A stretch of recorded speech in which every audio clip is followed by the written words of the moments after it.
და ქრისტე როგორ ამბობს? ჩემგან ისწავლეთ და საოცარი სიტყვებია, ღმერთი რომ გეტყვის ჩემგან ისწავლეთ და მხოლოდ ორ სიტყვას გეუბნება. არ უთქვია სასწაულების მოხდენა ისწავლეთ ჩემგან, წყალზე სიარული, მკვდრების აღდგინება, მსგავს არაფერს არ ამბობს. მხოლოდ ერთ რამეს ამბობს, ორ სიტყვას, მშვიდ და მდაბალ გულით. საოცრებაა, ხო?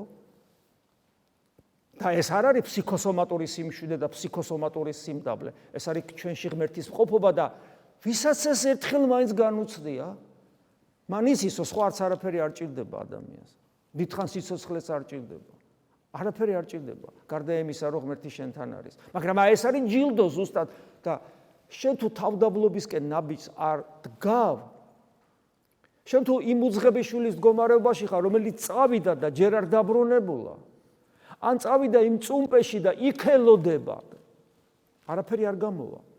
მამა კი დახვდება გზაზე მას, მაგრამ მას შემდეგ რაც ის თავის ნებას რო იყოს ღმერთთან საქმეში გამოხატავს, იმ წუმპიდან წამოვა და მამისკენ გზაზე მიდის და აი მაშინ გამოექანება მამამ და მაშინ ჩაიკრავს გულში.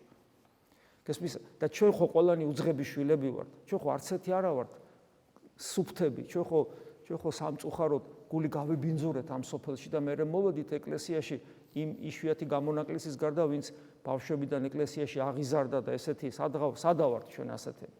გესმით?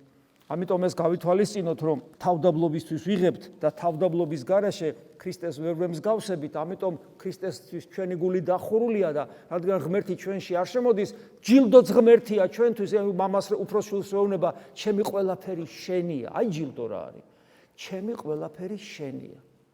და ეს რომ მოხდეს, ჩვენ უნდა მისი მსგავსი გავხდეთ. რამე თუ იანო მოციქულიც გვეუბნება, ხო, რამდენჯერ მithქვავს, ცხონებული ადამიანი როგორია, ვიხილავთ მას და დავინახავთ, რომ ჩვენ ისეთები ვართ, როგორიც ის არის. აი ეს პროცესი უნდა დაიწყოს ჩვენში. და ეს თავდაბლობის garaშე არ ხდება.